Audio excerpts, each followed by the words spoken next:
Bonjour, c'est Isabelle Sansonetti, bienvenue sur mon podcast Injonction et Bistouri. Pour cet épisode, j'ai rencontré Louisa qui a décidé à 54 ans de recourir à une chirurgie de réduction mammaire alors qu'elle avait des seins magnifiques. Mais ils étaient lourds, cause de douleurs dans les épaules et ils la gênaient au quotidien, pour s'habiller comme pour exercer son métier de masseuse. Louisa a pris le temps de bien se renseigner sur l'intervention et partage le soulagement d'avoir une poitrine qui sait se faire oublier et qu'elle a tout de suite aimée malgré des soucis de cicatrisation. Micro. Bonjour Louisa, alors vous avez fait une réduction mammaire en décembre dernier, je crois. Vous y pensiez depuis longtemps ? Bonjour Isabelle, merci de me recevoir. J'y pensais, puisque maintenant c'est fait, depuis une bonne dizaine d'années, voire un petit peu plus. Absolument, et j'ai été opérée le 8 décembre. Ça m'a pris du temps, j'ai vu 2 chirurgiens. J'ai pris du temps parce que j'aimais mes seins, tout simplement. Et puis c'était un petit peu mon atout aussi. Donc quand toute votre petite jeunesse, entre guillemets, puisqu'aujourd'hui j'ai quand même 54 ans, on vous dit que vous avez des seins magnifiques, etc. C'est un peu comme les cheveux, on n'a pas envie de les couper en fait. Donc du coup, j'ai mis du temps effectivement à me faire opérer pour ça, parce que je les trouvais beaux, parce que aussi mon mari les trouvait beaux. Mais j'avais ce problème de poids, vraiment c'était pesant. Vous pouvez me donner la taille de votre ancienne poitrine ? Oui, je faisais un 95G. D'accord. Voilà, et je suis passée à un 95 ou 90, ça dépend, D. Ce qui change quand même un petit peu mes épaules au quotidien. Voilà. Vous aviez mal aux épaules ? Oui, c'est surtout mes épaules, c'est pas mon dos. C'est vraiment mes épaules qui me faisaient souffrir, à tel point que je creusais au niveau de l'épaule. Et ça, c'est pas très joli déjà. Et puis, je pense que pour l'avenir, ça aurait été un vrai problème. Et dans mon métier, je masse régulièrement des gens.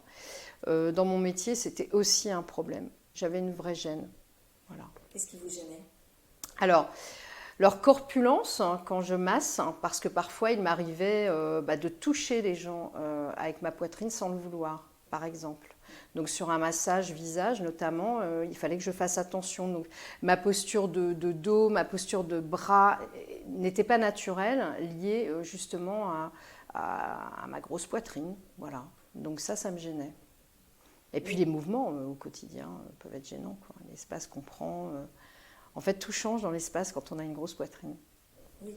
Et alors, c'est vrai que c'est rare qu'on aille réduire sa poitrine, comme vous venez de le signaler, alors qu'on aime sa poitrine, parce que souvent on est complexé par sa poitrine, on met des grands vêtements pour la cacher, on ne supporte pas certains regards appuyés. C'est ça. Vous, Ouais. ça Pas du tout, ça m'a jamais gênée. J'ai toujours mis en avant ma poitrine, sans en faire des tonnes non plus, hein. Je suis pas décolletée plongeant, etc. Mais c'était pas un complexe, vraiment.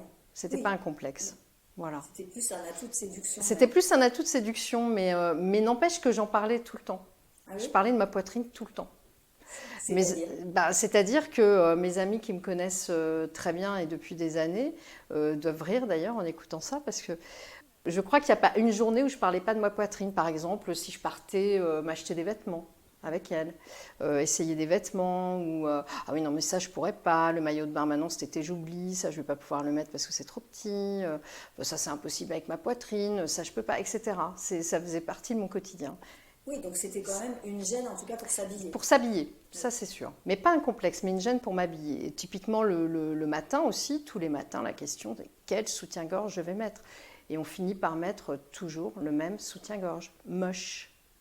Mes seins étaient très lourds, il fallait quand même que ça supporte bien ce poids, donc on est toujours dans des grosses bretelles assez larges, c'est pas toujours très sexy, quoi. Et donc le matin en me levant, le soutien-gorge à porter, je crois que ça ne me manque absolument pas.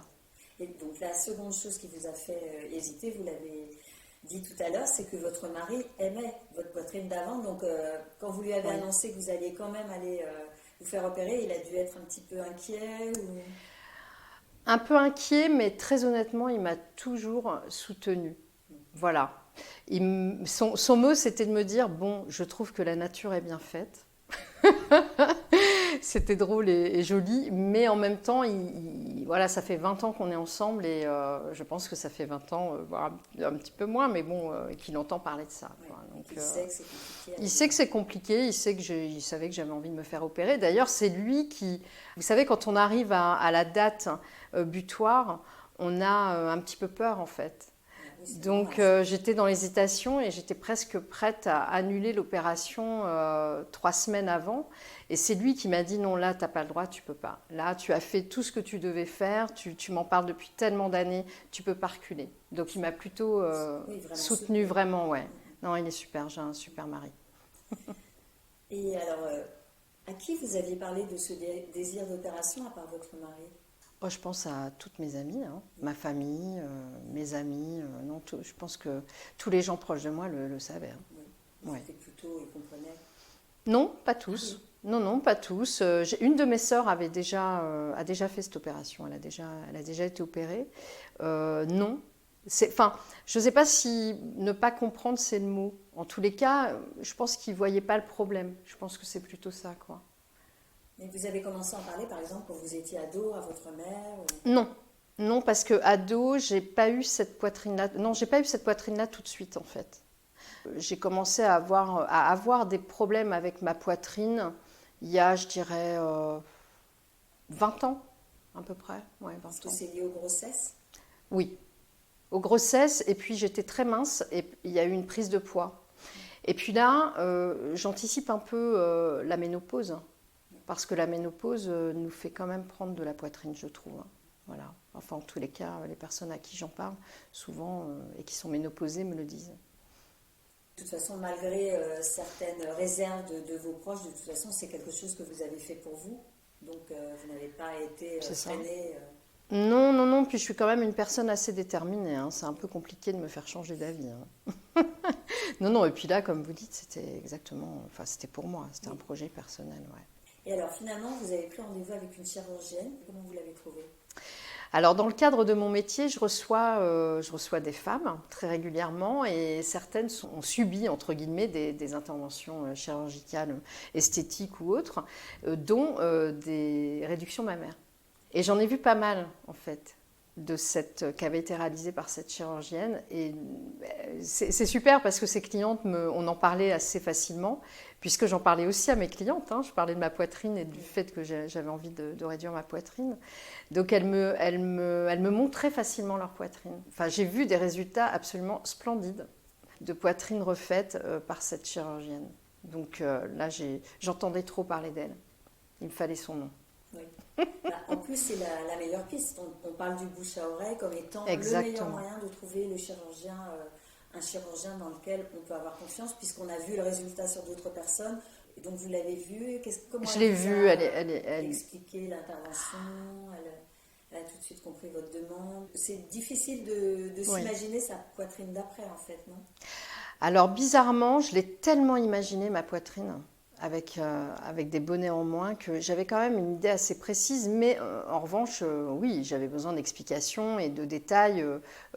Et ce médecin cette chirurgienne a été géniale. On a passé 1h15 ensemble. Déjà, c'est quand même rare de rester aussi longtemps. Elle met en confiance, elle vous explique que... Alors, elle vous parle pas de votre taille, de votre corpulence, etc. Elle vous demande ce que vous désirez vous-même. Donc, je lui ai dit que je voulais un bonnet D. Elle m'a pas dit non, c'est pas assez ou non, c'est trop. Non, elle m'a dit que c'était très bien. Elle a été bienveillante. Elle m'a tout expliqué dans le détail. J'étais en confiance. Elle a vu mes hésitations, parce que j'en avais. Et j'allais vous dire, ma plus grande hésitation, c'était les cicatrices. Et la cicatrisation, comme j'imagine beaucoup de femmes. J'avais peur de ça. Elle a été dans le vrai, c'est-à-dire qu'elle m'a expliqué que des cicatrices, il y en aurait de toute façon et qu'elles ne partiraient jamais. Donc elles seront là et que selon la peau que l'on avait, elles étaient plus ou moins fines et blanches, mais qu'elle ne se faisait pas de soucis pour moi puisque j'ai déjà des cicatrices qu'elle a pu constater sur mon corps. Et du coup, j'étais un peu moins inquiète. Mais c'était vraiment principalement ce qui me freinait. En fonction de de ce qu'on enlève au niveau des seins, il peut y avoir une partie prise en charge par la sécurité sociale parce que c'est presque de la chirurgie réparatrice. C'était comme ça Oui, pour vous? oui, on m'a enlevé quasiment 1 kilo de glande mammaire. Donc à partir de 300 grammes, il y a une prise en charge de la sécurité sociale. Bon là en l'occurrence, après je ne sais pas si je peux le dire, mais en l'occurrence il y avait un dépassement d'honoraires pour cette personne. Oui. Ça dépend des chirurgiens, donc ça peut être totalement pris en charge et puis voilà. Ouais. Et alors, donc, toutes vos hésitations, donc la plus grande, c'était les cicatrices. Ouais. Vous aviez d'autres craintes, peut-être justement de ne pas avoir suffisamment de volume ou de... Alors, je ne voulais pas plus petit que le bonnet D, ça c'est sûr. J'avais besoin d'avoir quand même, de reconnaître une poitrine.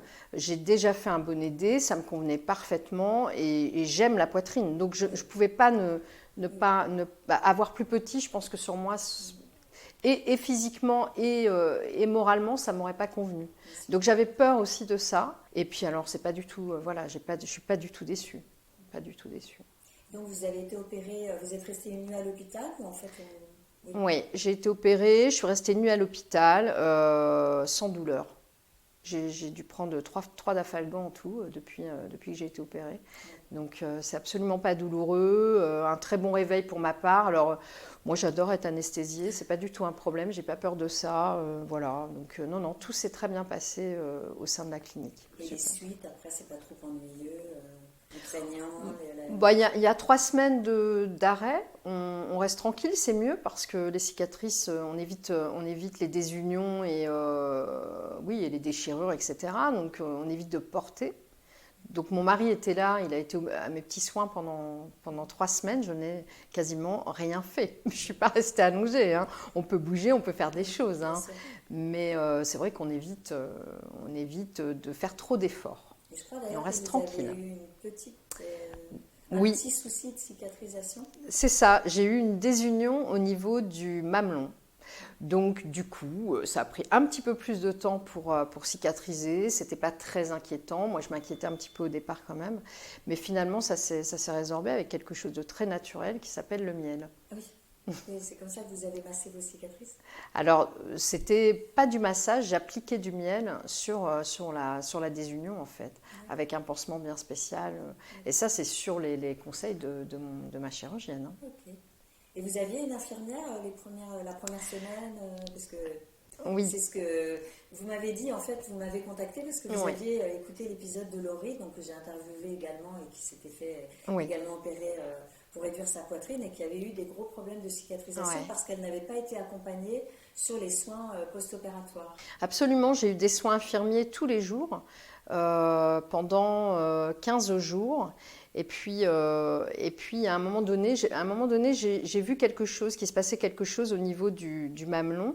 Il faut vraiment avoir une posture pour bien voir. Je pense qu'il y a vraiment que l'infirmière qui peut voir ça de près, parce que c'est pas évident, ça se passe sous le sein, etc.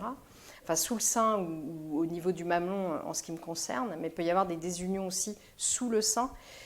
Et je voyais bien une petite ouverture, mais je ne me suis pas inquiétée plus que ça, mais j'en ai quand même parlé à une infirmière qui n'a pas regardé, tout simplement. Elle est venue, mais elle n'a pas regardé. Alors, peut-être que moi, j'aurais dû insister aussi, j'aurais dû dire, mais peut-être que c'est mieux qu'on regarde. Elle m'a juste rassurée en me disant, c'est pas grave, c'est rien. Et puis à la limite, si vraiment vous avez peur, vous appelez votre chirurgienne, elle vous dira quoi faire.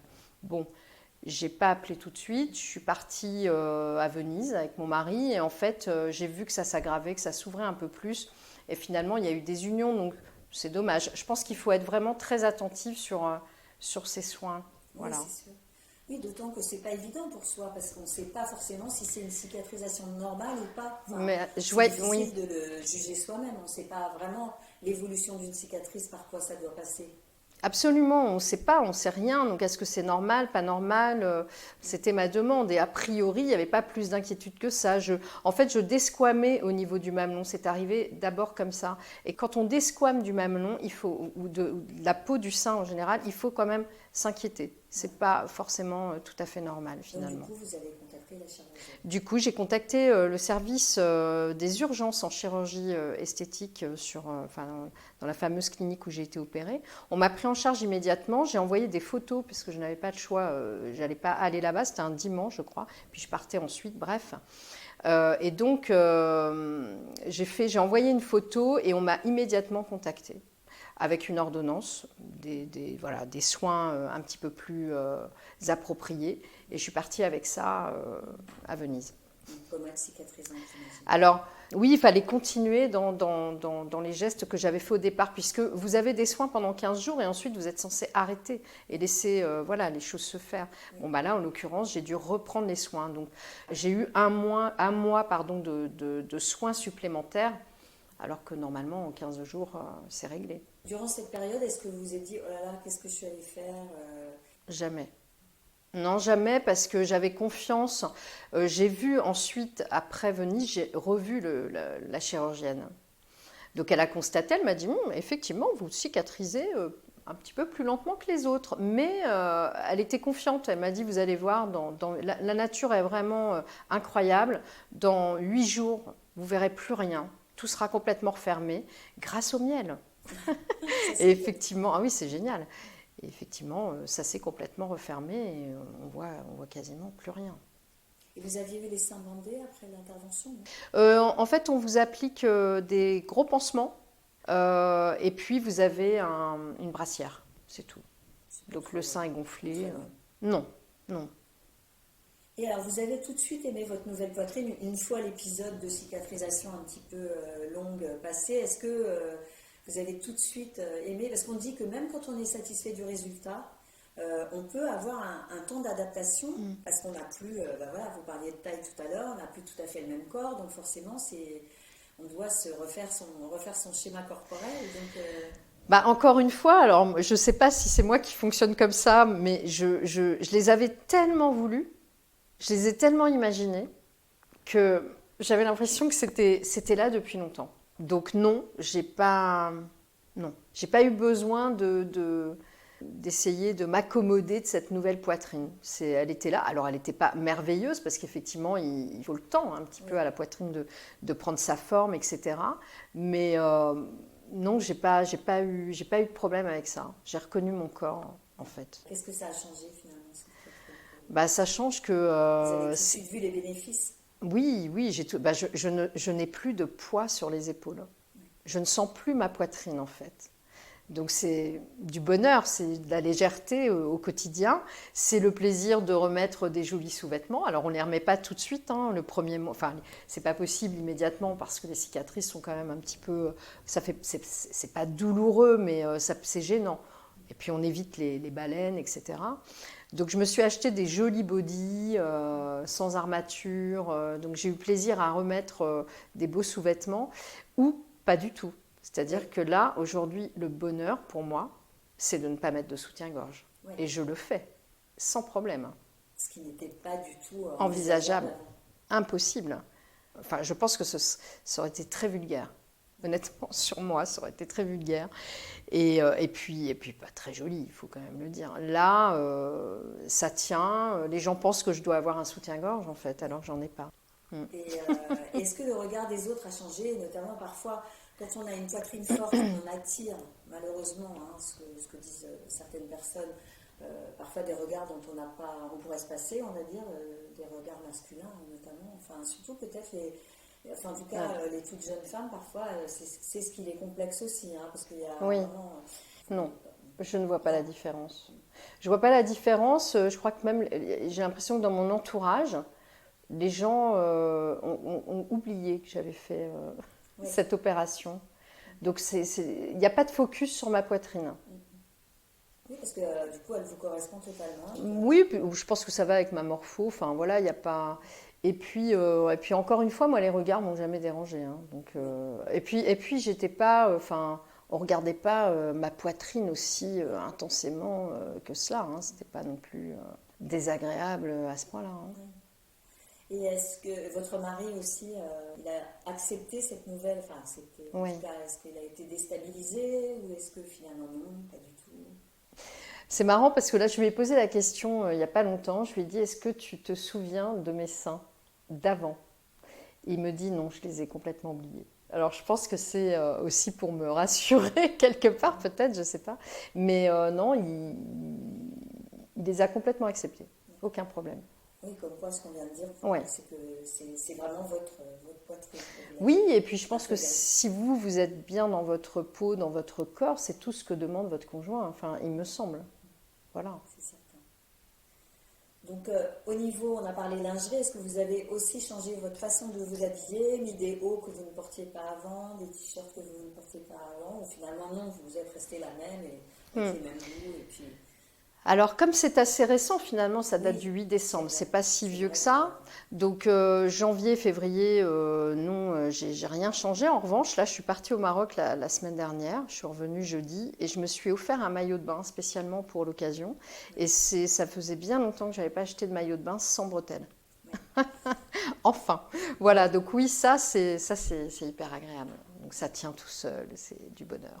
Effectivement, comme vous faites bien de le préciser, c'est assez récent, oui. puisqu'il faut environ 6 mois pour considérer que le résultat est définitif. Oui, même voire un an. Vous a dit, oui, voilà, un an. Plutôt un an, parce que là, vous voyez, à 3 mois, ça fait 3 mois ou 4 mois, j'ai plus en tête là, je crois que ça doit faire 3 mois. 4 mois presque. Les cicatrices sont encore très présentes et très boursouflées. Hein. Ce n'est pas quelque chose qui part comme ça du jour au lendemain. Donc oui, 6 mois pour commencer à avoir des cicatrices qui deviennent blanches. Et puis 12 mois pour qu'elles soient vraiment plus du tout boursouflées, presque invisibles. Par contre, ce qui change assez rapidement, c'est qu'on décongestionne. Voilà, parce qu'au départ, la poitrine est vraiment très tendue. Très très tendu et extrêmement dur. Voilà. C'est douloureux? Non, c'est pas douloureux. Vous mettez, vous savez, des sachets de petits pois là sur la poitrine. Sur le gilet? C'est ça. C'est exactement ce que j'ai fait. Alors la médecine et la chirurgie esthétique ont beau se banaliser, on a l'impression quand même qu'il y a un tabou qui persiste et peut-être que vous, qui massez des femmes, c'est quelque chose, c'est un sentiment que vous avez eu? Alors, je trouve qu'on s'améliore quand même un petit peu à ce sujet. Enfin, j'espère en tout cas dans le quotidien et chez les clientes que je rencontre. On commence à dire par exemple assez facilement qu'on a fait de l'acide hyaluronique. Donc moi je suis contente quand on me parle de ça, puis moi je suis quand même assez ouverte, donc j'écoute les gens et puis ça me donnerait vraiment presque envie, oui. Limite. Je trouve que c'est mieux, mais c'est vrai qu'on ne dit pas tout. Enfin, l'opération dont on parle le moins, c'est le lifting, le mini-lift. Je parle de l'entourage professionnel où je suis.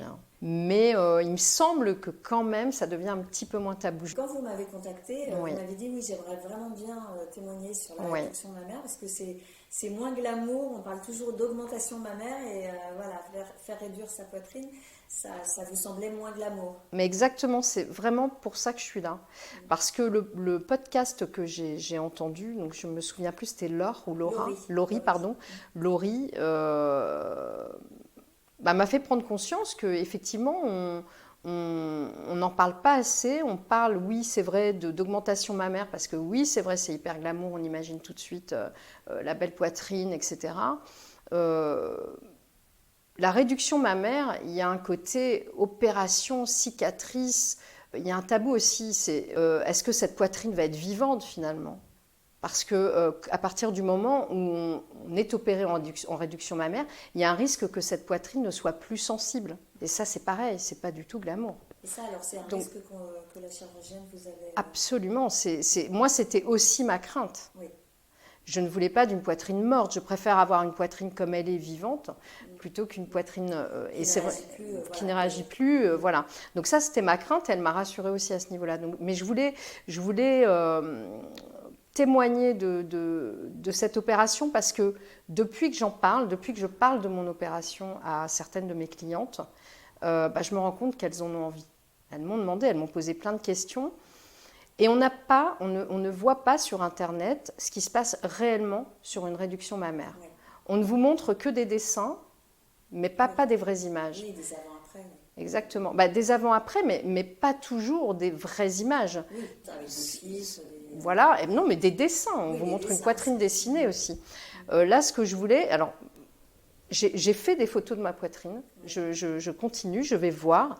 L'idée, c'est vraiment pourquoi pas écrire quelque chose à ce sujet-là et pour aider les femmes comme moi qui ont cherché des renseignements sur Internet et qui n'en ont pas eu tant que ça. Donc merci à vous parce que je suis tombée sur votre podcast en cherchant. Parce que vous trouvez on trouve peu de choses. On trouve peu de choses et on a besoin d'être rassuré. C'est une grosse opération. Au passage, ça dure 2h30.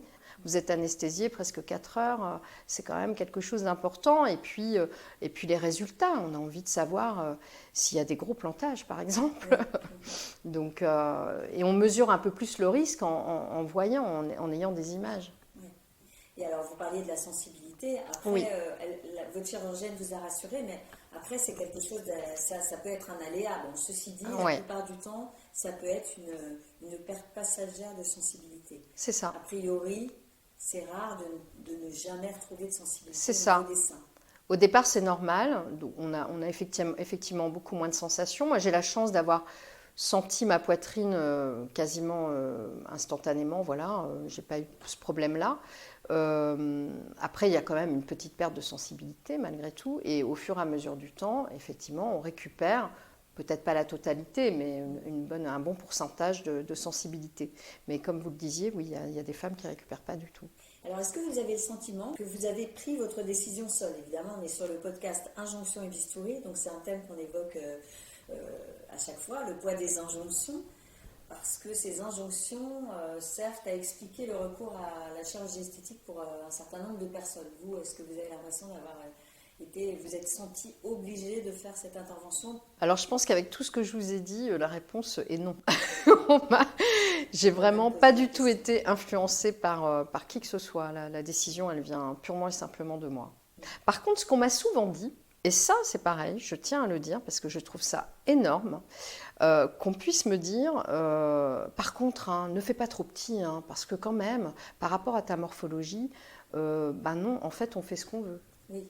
On fait ce qu'on veut. Il y a des femmes extrêmement minces, très très minces, qui se sont fait faire d'énormes poitrines, et c'est leur choix. Alors moi, je suis un petit peu, je fais 1m70, je dois peser 70 kg, je suis quand même assez charpentée, on va dire ça comme ça. Donc, les gens m'imaginent pas du tout avec une petite poitrine, mais j'aurais pu avoir envie de faire un bonnet B si j'avais envie. En fait. Oui, donc ça, faut arrêter avec ça, c'est très énervant. Alors ceci dit, les chirurgiens insistent là-dessus, parfois parce que non, ils ne veulent pas que la personne regrette après. C'est pour ça que c'est intéressant d'y réfléchir, éventuellement de se poser la question et d'essayer de se projeter, ce qui n'est pas forcément facile, pour évidemment ne pas se tromper de taille et investir après sa nouvelle poitrine sans déception et sans regret. Il me semble qu'on est capable de l'entendre de la bouche d'un chirurgien. On le reçoit et on le perçoit beaucoup moins bien quand c'est l'entourage qui vous en parle. Oui, parce que c'est presque intrusif.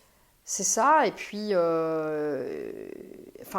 moi ça m'a toujours dérangée, honnêtement, mais les gens le savent, c'est quelque chose. Je me disais, mais de quel droit on me dit ce genre de choses? C'est quand même incroyable. Ça mieux que vous. Mais oui, c'est ça, c'est fou, comme si on savait mieux que moi. Alors autour de vous, il y a des personnes qui ont fait des traitements médicaux, une intervention esthétique? Ah oui, bien sûr, bien sûr. Je rencontre des femmes qui, même dans le cadre de mon travail, encore une fois, j'ai des clientes qui me parlent de leur chirurgie, et puis des amis aussi autour de moi, oui, bien sûr. Oui, assez naturel, décomplexé. Moi, il y a quelques années, j'ai fait une liposuction du ventre, donc ça c'est pareil. Ça ne me dérange pas d'en parler et de dire, en tout cas de renseigner les gens si besoin. Non, il n'y a pas de tabou quand on en parle avec ces personnes-là. C'est assez libre. Et puis moi, ça me donne envie de m'y mettre, véritablement.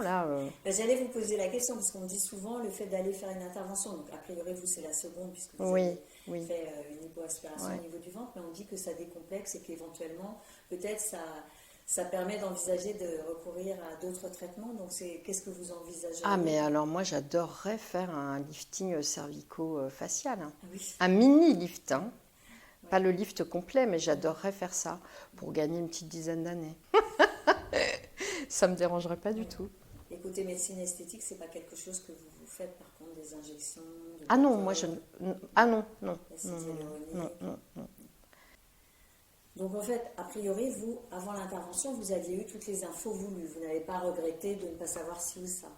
Non, j'ai eu aucune surprise. Honnêtement, j'avais eu toutes les infos. Et vous avez été étonnée peut-être d'avoir une petite appréhension juste avant d'y aller?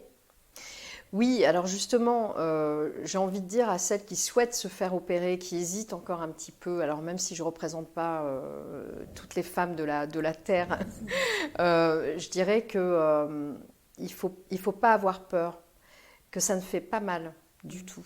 On n'a pas de douleur, c'est vraiment pas douloureux. Et puis le résultat derrière est tellement celui qu'on attendait que...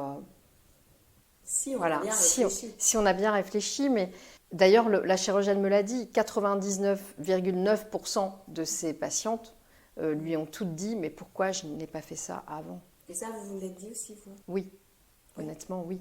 Je me suis dit, mais pourquoi tu n'as pas fait ça avant? Bon, après, il y a tout un discours là-dessus, hein, parce qu'avant, on n'est pas prête, etc. etc. Voilà. Non, mais vous On a avez besoin raison, de réflexion. on est satisfait quand on y va au moment où on est prêt. Exactement. Donc, il n'y a pas. C'est pour ça que ce qui est intéressant, c'est le partage d'expérience, comme vous le faites ici. Oui. Et après, ça n'empêche pas qu'une personne va hésiter peut-être aussi des années parce qu'elle ne sera pas prête et qu'elle ira et qu'elle n'a pas intérêt à se précipiter si elle ne sent pas que c'est le moment. C'est ça. Et vous me disiez que vous aviez vu d'autres chirurgiens avant, et qu'est-ce qui n'a pas fonctionné avec les autres chirurgiens avant? Alors, des hommes ou des femmes aussi? C'était un homme. J'ai vu que 2 chirurgiens. C'était un homme. Alors, je pense que, on vient d'évoquer le fait que c'était pas le moment. C'était sûrement pas le moment parce que je l'ai quand même vu 2 fois pour ma poitrine et je suis allée au bout de l'entretien, mais je suis jamais allée au bout de l'intervention. Je suis pas allée jusqu'au bout. Je pense que j'ai pas eu toutes mes réponses et peut-être que je n'ai pas moi posé toutes les questions. Voilà, j'étais pas prête, tout simplement. Merci beaucoup Louisa d'avoir partagé avec nous votre expérience. Chère auditrice, cher auditeur, merci de me dire ce que vous inspire ce témoignage sur le compte Instagram Injonction et Bistouri. N'oubliez pas de vous abonner bien sûr et de partager le lien avec vos proches. Vous avez eu recours à la médecine ou à la chirurgie esthétique? Contactez-moi si vous souhaitez raconter votre expérience. Pour plus d'infos sur la correction de l'hypertrophie mammaire, mon guide J'y vais pas est désormais disponible en livre de poche. Et à vos écouteurs dans 2 semaines pour un nouvel épisode sans retouche.